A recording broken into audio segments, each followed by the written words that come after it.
Good evening. I'm Haylee Ficuciello, and this is your Englebrook Independent News Federal Crime Report, bringing you the most significant federal cases unfolding across the Northeast. Tonight, illegal border crossing in Maine, major drug trafficking crackdown stretching from Vermont to Connecticut, disturbing crimes against children, and a sweeping takedown of a violent drug network right here in New Jersey. We begin tonight along the northern border.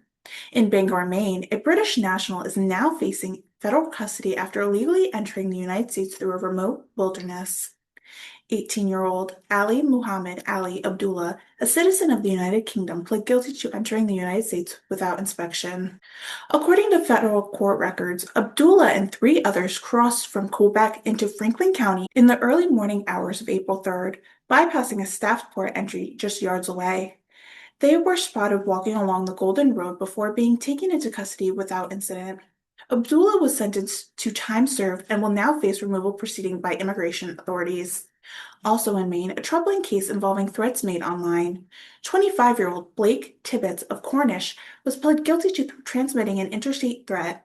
Federal prosecutors say Tibbetts posted a racially charged message on the platform X, threatening to visit another user's kind. He now faces up to 5 years in federal prison. In Vermont, federal authorities are confronting a surge in narcotic trafficking and escalating violence tied to it. 54-year-old Victor Allen of Burlington is charged with distributing controlled substance after a 14-month investigation. Authorities recovered over 1 kilogram of cocaine, approximately 50 grams of fentanyl, methamphetamine, and crack cocaine, a firearm, and large amount of cash. Meanwhile, a Detroit man already on federal supervision is heading back to prison. Terry Catchings, also known as Biggs, was sentenced to 30 months after continuing to sell cocaine while on supervised release. Another defendant, Earl Richards, has pled not guilty to cocaine distribution charges and remained detained pending trial. And in one of the most disturbing cases in the region, Theodore Blade, 29, has pled guilty to killing 2 men during a drug trafficking operation. Prosecutors say Blade murdered the victims to steal narcotics, distribute stolen drugs, and attempted to conceal the bodies in a wooded area. He now faces potential life in federal prison. In New Hampshire, a federal grand jury has convicted a Massachusetts man in a child exploitation case stemming from an undercover operation. 40-year-old Aziza Louise Granham was found guilty of attempted to sex traffic a minor. Federal agents posed a trafficker offering as a 12-year-old girl. Kuraman traveled to Manchester Hotel with cash in hand, where he was arrested. He now awaits sentencing scheduled for August. In Rhode Island, federal immigration enforcement continues. Pedro Martinez Bentaniz, a Honduran national previously deported in 2020, pled guilty to illegally re-entering after being identified through biometric fingerprint matching.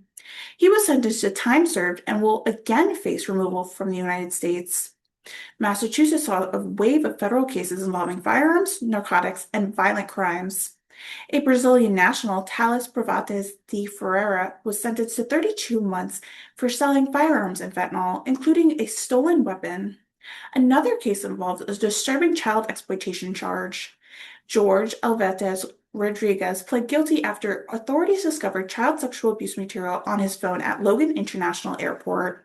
2 men have admitted to detonating an explosive device on a campus at Harvard Medical School.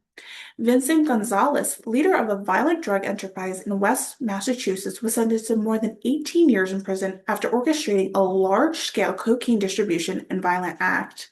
Additional cases include multiple conviction felons found in possession of illegal firearms, including so-called ghost guns. Connecticut authorities are dismantling major drug pipelines tied to interstate and international operations. Nelson Eldrua Capo and Jordan Jamison received 12 years in federal prison for trafficking large quantities of cocaine and fentanyl. 5 individuals have been charged in a scheme targeting cocaine through a U.S. mail from Puerto Rico. Authorities seized multiple kilograms of cocaine, firearms, and over $130,000 in cash. Additional defendants face charges involving narcotic distribution and illegal firearm possession tied to organized networks. In New York, federal prosecutors are securing major convictions in cases involving child exploitation and organized crime. Tail Kukul has been sentenced to 35 years for exploiting multiple minors and producing abusive material. Jacob Netzel admitted to distributing child pornography online, including communicating with someone he believed to be a 12-year-old child. Additional cases include human smuggling, union embezzlement, and armed drug trafficking, highlighting the broader scope of federal enforcement.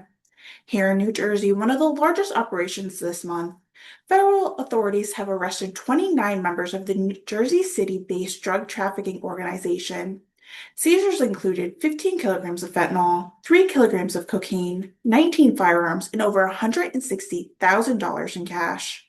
The charges carry a potential sentence of up to 40 years in prison, with mandatory minimums starting at 5 years. Additional cases include Ian Dudley, sentenced to 30 years for meth and fentanyl distribution, Tony Red Crow, sentenced for firearm trafficking, and a New Jersey man charged with fraudulently obtaining U.S. citizenship. In Pennsylvania, federal cases range from violent crimes to drug trafficking. Legend Hall sentenced to over 11 years for armed carjacking, multiple indictments tied to child exploitation and narcotic cases, and a long-term prison sentence handed down in trafficking cases. And finally, in Delaware, a federal grand jury has indicted Lamar Faison on charges involving fentanyl distribution and possession of an AR-style rifle. If convicted, he could face life in prison. From broader security to drug trafficking, child exploitation, and violent crimes, federal authorities across the Northeast continue to pursue complex and far-reaching cases. These investigations reflect the scale and seriousness of criminal activity moving across this region. I'm Haylee Ficuciello, and this has been your Englebrook Independent News Federal Crime Report. Stay informed, stay safe. Good night.